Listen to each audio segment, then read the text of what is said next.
Hola, hola, muy buenos días. Les saluda Kelly Alvear aquí en su informativo nacional. Hoy miércoles 5 de marzo de 2025 estamos conectándonos a través del canal de la Unión Nacional de Periodistas Núcleo del Guayas por UNPG-TV en Facebook para entregarles el resumen de la información más reciente a nivel local, nacional e internacional. Como siempre, les saludamos a todos los seguidores de UNPG-TV. Gracias por siempre darle like, comentar y compartir esta transmisión. También agradecemos a los medios de comunicación digital que comparten y retransmiten nuestro informativo nacional en sus plataformas y redes sociales. Ellos son Radio Guayasense TV, Radio Sensación Digital, Radio Discorama en Italia, Radio La Voz de Daule, Postdata TV y Esto Pensamos. Agradecemos también al licenciado Richard Sellán Bajaña, presidente de la UNP Guayas y director de esta programación, por permitirnos llegar a ustedes de lunes a viernes a través del medio digital de la UNP Guayas, UNPG-TV en Facebook. Vamos a comenzar con el desarrollo de el resumen de las noticias. En pantalla estamos viendo que Primicias.es nos dice que el gobierno de Ecuador emite reglamento para la aplicación de la ley de alivio financiero. Vamos a ver de qué se trata esto. El sábado 3 de marzo de 2025, el presidente Daniel Noboa emitió un decreto ejecutivo, el reglamento para la ley de alivio financiero que está en vigencia desde diciembre de 2024 en Ecuador. Este documento permitirá regular las disposiciones en la ley y viabilizar su ejecución, según informó la Presidencia de Ecuador en un comunicado difundido el 4 de marzo en sus redes sociales. Con la emisión del reglamento a la ley de alivio financiero, todos los beneficios contemplados en la normativa podrán ser aplicados con efectividad, indica la Presidencia. Esta ley fue enviada por el gobierno con la intención de hacer frente a los efectos de la crisis eléctrica que vivió Ecuador en 2024. Contiene al menos 20 beneficios. La ley establece alivios tributarios e incluso en el pago de créditos hipotecarios reestructurados y refinanciados del Banco del IES, BIES. También trae cambios para acelerar la entrega de los beneficios del seguro de desempleo. Y en el reglamento de la ley de alivio financiero se regula los siguientes temas: la condonación de intereses y multas de la Agencia Nacional de Tránsito, ANT, de los créditos agroproductivos de Banco Ecuador y Cenesit. También alivio financiero de micro, pequeñas y medianas empresas, MIPYMES, emprendimientos y unidades productivas artesanales, deudas en el sistema financiero público, condonación de deudas de la banca cerrada. Bueno, si quieren más información acerca de esto, pueden entrar a Primicias.es y buscar el titular: Gobierno de Ecuador emite reglamento para la aplicación de la ley de alivio financiero. Ahí podrán encontrar más detalles sobre esta ley. Bien, seguimos con el desarrollo de la información y Primicias.es también nos dice que el presidente Daniel Noboa renovó por 30 días más el estado de excepción en 7 provincias del Ecuador. El presidente Daniel Noboa extendió por 30 días más el estado de excepción que regía en 7 provincias y en 2 cantones del país, con el fin de garantizar la seguridad pública ante los altos índices delictivos por la criminalidad. El decreto 552 fue dispuesto el lunes 3 de enero y rige para las provincias del Guayas, Los Ríos, Manabí, Orellana, Santa Elena, El Oro, Sucumbíos, el Distrito Metropolitano de Quito, en la provincia de Pichincha y el Cantón Camilo Ponce Enríquez, en la provincia de La Suay. Según el decreto del estado de excepción, se aplicará considerando el decreto anterior, con fecha del 2 de enero de 2025 y también en estricto cumplimiento de los parámetros dispuestos por la Corte Constitucional del Ecuador en su dictamen del 21 de febrero de 2025. Esto significa que el nuevo decreto no suspenderá el derecho a la inviolabilidad de domicilio, que sí estaba contemplado en el decreto de enero pasado y que permitía a los agentes de las Fuerzas Armadas y de la Policía Nacional que puedan ingresar sin restricción a los domicilios para realizar inspecciones, allanamientos y todo tipo de requisas.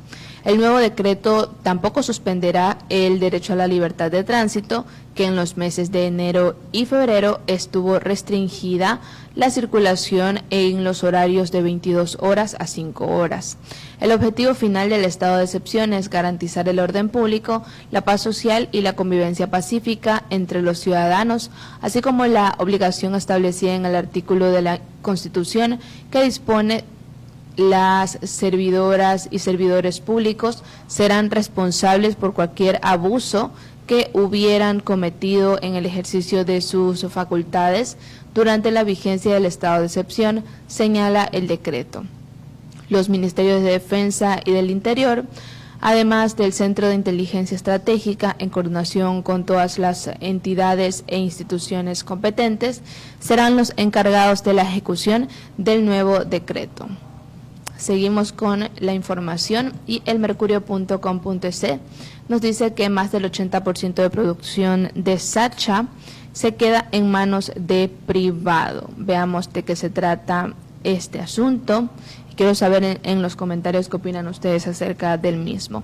Justo al inicio del feriado de Carnaval, el Ministerio de Energía y Minas hizo pública la concesión del campo Sacha al consorcio Sinopetrol, conformado por las empresas Amo Daimi y Petrolia Ecuador, la cual ha recibido fuertes críticas que significaría una pérdida millonaria para el país. Las autoridades gubernamentales, con Inés Manzano, ministra de Energía y Minas, a la cabeza, confirmaron que el porcentaje que se quedará con el consorcio por más de 20 años que durará el contrato superará el 80%, mientras que el Estado solo obtendrá un 12.5%, entre el 12.5% y el 19%. El señor Guillermo Ferreira, viceministro de Hidrocarburos, y quien a nombre de la ministra lideró el Comité de Licitaciones Hidrocarburíferas y concretó el negocio, confirmó que solo cuando el barril de petróleo alcance los $120, el país recibirá $26.5 por cada barril que se produzca en el campo. Mientras que si el precio es inferior a los $30, al país le queda 12.5%, y si se supera este hecho puede llegar al 19%. El resto se queda con la compañía privada.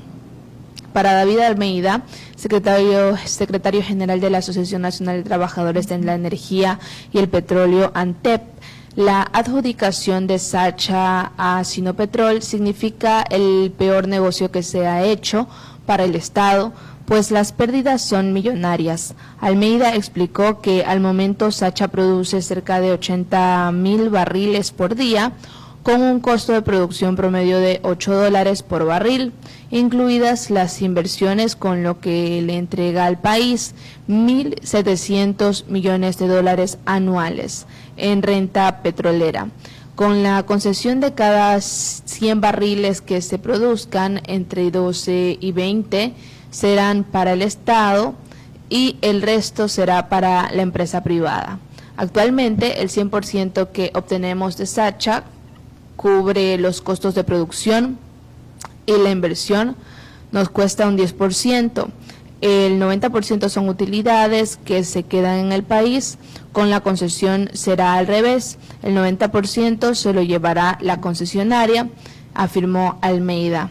Solo en el 2025 se estimaba que Sacha le generaría al país $1.500 millones en renta petrolera con el traspaso del campo a Sinopetrol. Según explicó Almeida, el país recibirá $225 millones generando una pérdida de $1.275 millones solo en este año. Bien, cuéntenme en los comentarios qué opinan ustedes acerca de eso. Seguimos con el desarrollo de las noticias y ahora Ecuavisa nos dice acerca de los 5 cantones más vulnerables a las inundaciones en Ecuador. Hace menos de 4 meses Ecuador sufría los estragos de una sequía severa, pero hoy el país está en el otro extremo. Las lluvias copiosas y las constantes lluvias han provocado inundaciones, deslizamientos de tierra, aluviones, socavones y colapsos estructurales. El Oro, Esmeraldas, Guayas, Manabí, Los Ríos, Santa Elena, Loja y Azuay han sido declaradas en emergencia por la temporada invernal.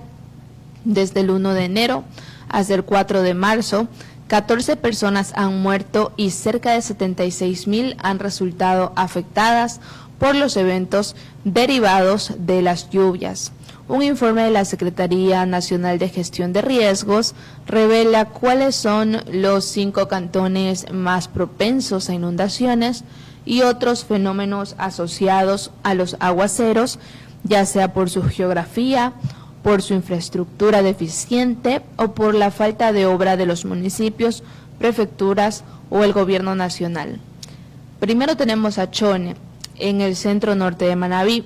Es el cantón más vulnerable a inundaciones en Ecuador. Su ubicación entre las montañas y cerros, su baja altitud y la influencia de los ríos Chone, Garrapata y Mosquito lo convierten en el territorio altamente propenso a desbordamientos. Cerca de 130,000 personas viven allí. El 3 de marzo el río Chone ya se desbordó, afectando la parroquia San Antonio. En segundo lugar tenemos a Puerto Viejo, con cerca de 325,000 habitantes. Es el segundo cantón más propenso a inundaciones. La geografía de la capital manabita también influye en su constante acumulación de agua. La temporada lluviosa actual ya provocó un desbordamiento del río del río Puerto Viejo, afectando varias zonas de la parroquia Crucita. La ciudad mantiene activo su comité de operaciones de emergencia desde el 18 de febrero tras las inundaciones y otros eventos adversos. En tercer lugar tenemos a Quevedo con 210,000 habitantes aproximadamente.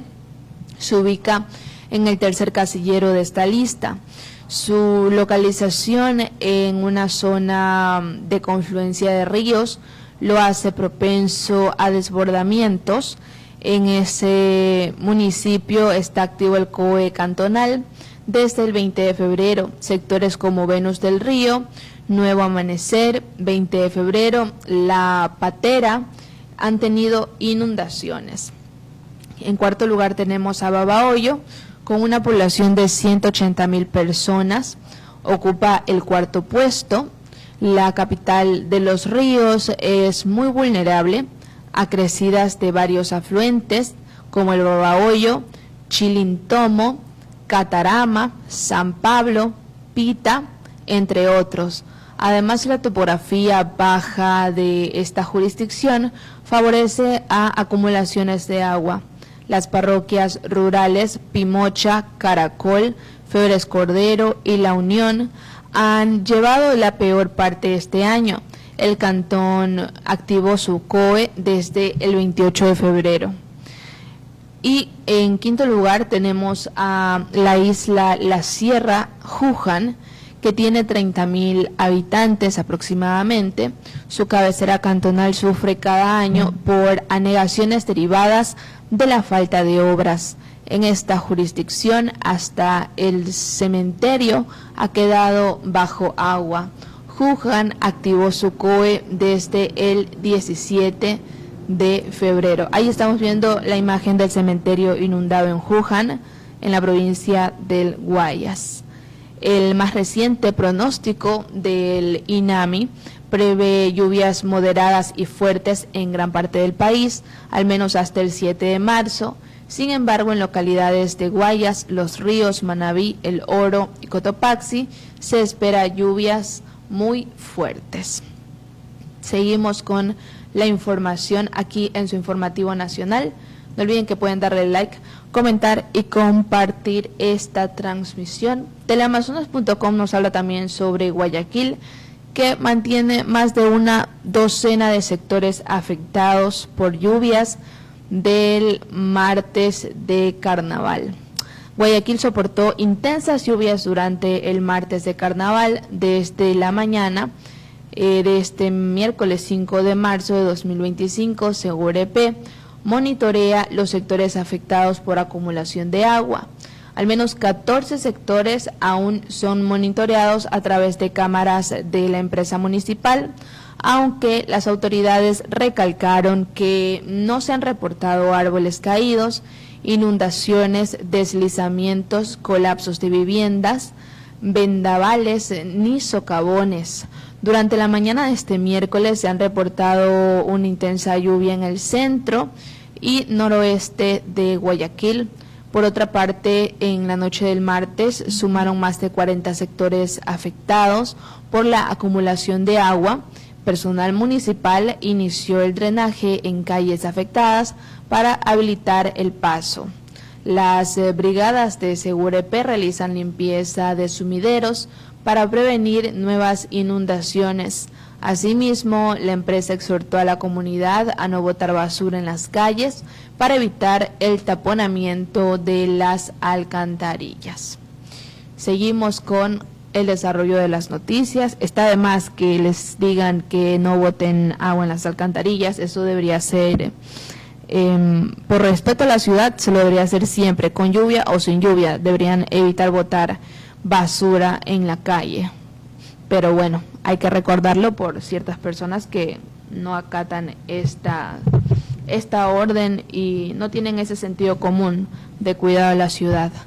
Seguimos con el desarrollo de la información y primicias.es dice que 4 supuestos miembros de los tiguerones igualitos masacrados en el noroeste de Guayaquil. La tarde del 3 de marzo de 2025 fue de terror para los moradores del bloque 1 de la cooperativa Cordillera del Cóndor en el noroeste de Guayaquil, cuando 4 personas fueron asesinadas en una cancha de fútbol. Según las primeras investigaciones policiales, las víctimas eran integrantes del grupo criminal Tiguerones Igualitos y se realizaban tatuajes en el lugar, cuando fueron acribilladas por sicarios que llegaron en 2 camionetas. Los Tiguerones Igualitos, ese es el nombre, Tiguerones Igualitos, nacen del fraccionamiento de la banda Los Tiguerones en el distrito Nueva Prosperina, que ha llevado a enfrentamientos armados entre los mismos integrantes de la estructura y a una mayor violencia en los últimos meses. Este ataque, presume la policía, se debería a una disputa por territorio entre esta fracción criminal con la banda Los Águilas Fénix, supuestos autores de la masacre. Seguimos con la información y el mercurio.com.es nos dice que el Vaticano difundió un mensaje con un video con mensaje del Papa, quien sabemos que está delicado de salud y todavía no sale de este espacio de riesgo, ¿verdad?, que lo tienen en el hospital. Vamos a ver este video en pantalla.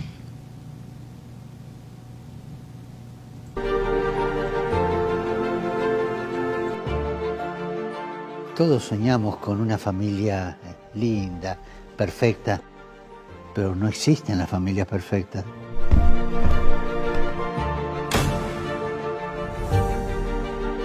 Cada familia tiene sus problemas, también sus grandes alegrías.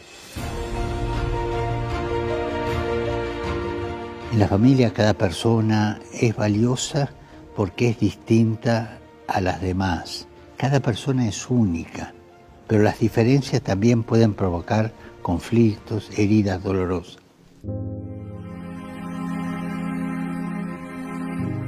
Y la mejor medicina para curar el dolor de una familia herida es el perdón. Perdonar significa dar otra posibilidad. Dios hace eso con nosotros todo el tiempo. La paciencia de Dios es infinita. Él nos perdona, nos levanta, nos hace empezar de nuevo. El perdón renueva siempre la familia, hace mirar adelante con esperanza. Incluso cuando no es posible el final feliz que nosotros quisiéramos, la gracia de Dios nos da fuerza para perdonar y trae paz, porque libera de la tristeza y sobre todo del rencor. Oremos para que las familias divididas encuentren en el perdón la curación de sus heridas, redescubriendo, incluso en sus diferencias, las riquezas de cada uno.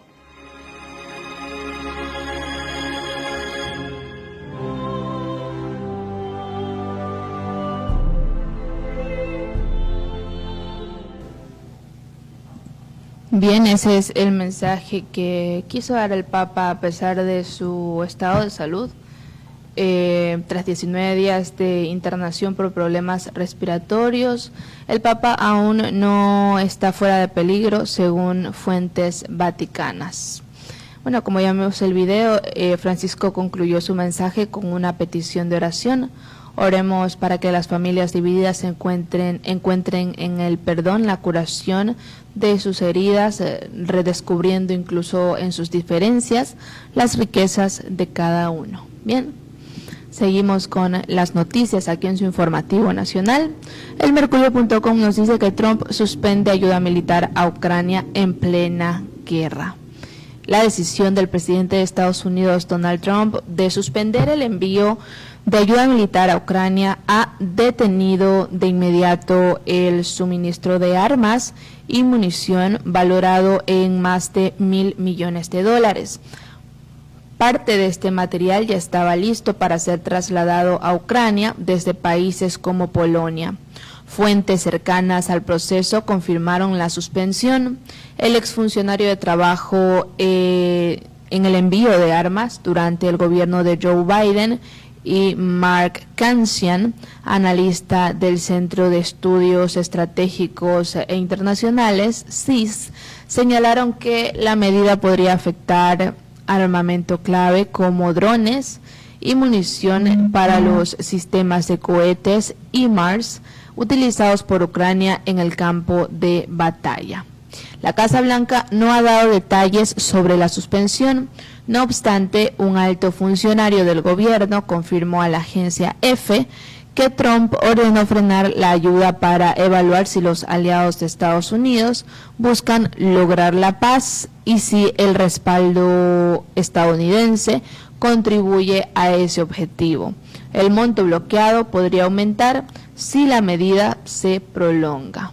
De mantenerse hasta fin de año, el material militar retenido alcanzaría a los $11 millones, cifra correspondiente a fondos ya aprobados por el Congreso y en proceso de fabricación. Seguimos con la información aquí en su informativo nacional. Y con respecto a este tema también, Euronews.com nos trae el siguiente titular con un video.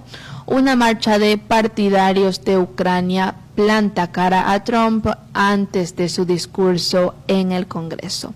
Veamos este reporte.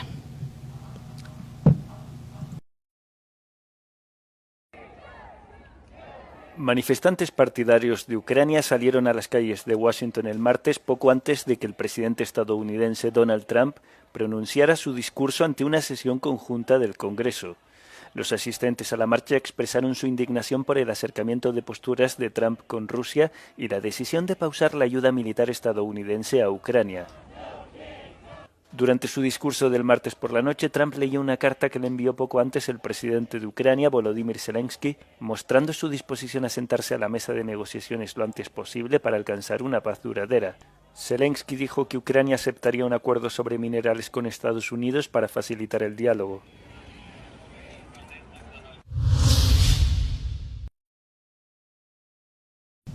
Seguimos con las noticias de carácter internacional y el Mercurio.com nos dice acerca de la ocupación de albergues en la frontera de México que ha bajado por las restricciones de Trump.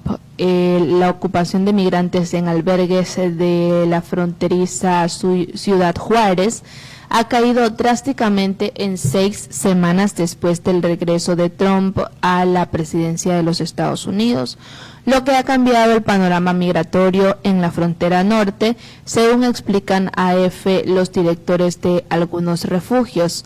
Elmael Martínez, encargado del albergue Pan de Vida, señaló que todos los albergues están al 10% y al 5% de capacidad, o sea, nada que ver con el año pasado, y destacó que la mayoría de los migrantes que permanecieron en la fronteriza Ciudad Juárez han optado por establecerse en México, formando familias y obteniendo empleos en el país.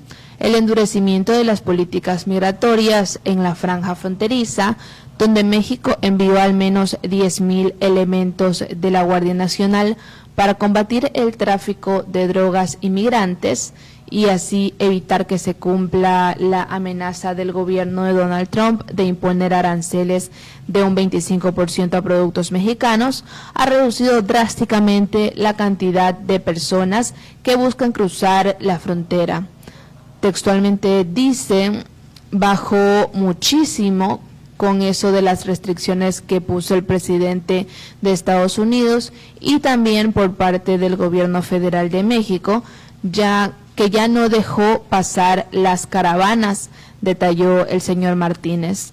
Ya la presidenta Claudia Sheinbaum había defendido el miércoles pasado que los encuentros con migrantes irregulares en la frontera de Estados Unidos están en su nivel más bajo en la historia reciente, con 367 registrados el 17 de febrero.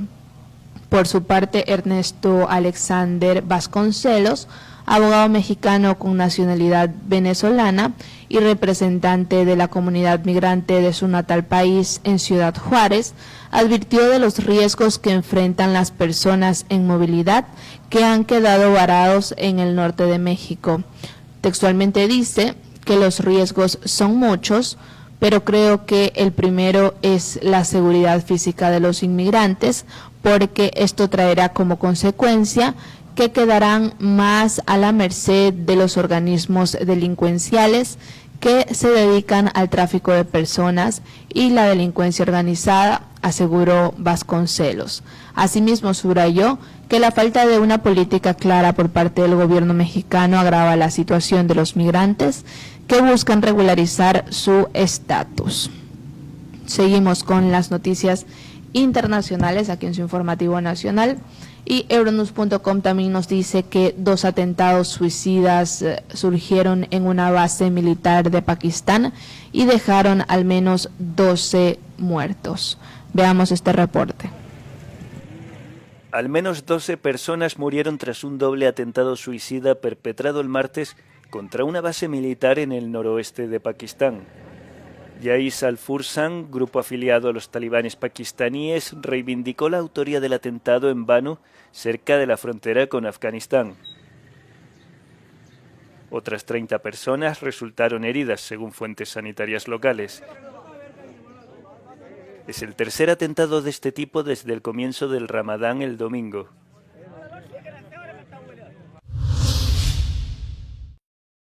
Seguimos con las noticias internacionales y finalmente los líderes árabes respaldan el plan egipcio de 53,000 millones de dólares para reconstruir Gaza en contra de la propuesta de Trump. Veamos este reporte. Los líderes árabes apoyaron el martes el plan de posguerra de Egipto para la Franja de Gaza, contrarrestando la idea de Trump de despoblar el territorio y reconstruirlo como destino de turismo de sol y playa. El plan de 53,000 millones de dólares estadounidenses, respaldado en una cumbre celebrada en El Cairo el martes, permitiría a los cerca de 2 millones de palestinos de Gaza permanecer en el territorio.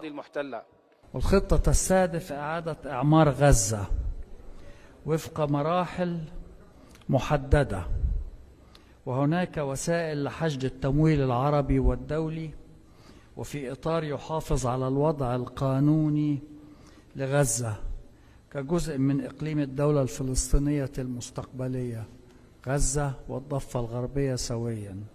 El plan de Egipto prevé reconstruir Gaza para 2030 sin tener que expulsar a su población. La primera fase prevé iniciar la retirada de artefactos explosivos sin detonar y limpiar millones de toneladas de escombros dejados por las ofensivas de Israel. Bien, de esta manera estamos culminando con la revisión de las noticias más recientes. Hemos realizado un resumen de la información de carácter local, nacional e internacional, hoy miércoles 5 de marzo de 2025, como siempre de lunes a viernes a través de UNPG TV, aquí en el Informativo Nacional, les traemos el resumen de las noticias más importantes. Gracias al licenciado Richard Sellán Bajaña, presidente de la UNP Guayas y director de esta programación. También agradecemos a los seguidores de UNPG TV en Facebook por darle like, comentar y compartir siempre, y a los medios de comunicación digital que comparten y retransmiten nuestro informativo nacional en sus plataformas y redes sociales como son Radio Guayasense TV, Radio Sensación Digital, Radio Discorama en Italia, Radio La Voz de Daule, Esto Pensamos y Postdata TV. Muchas gracias a sus directores y seguidores. Bien. De esta manera culminamos con este informativo nacional. Yo soy Kelly Alvear y les deseo que tengan un excelente miércoles. Nos vemos mañana jueves. Que les vaya bonito. Chao, chao.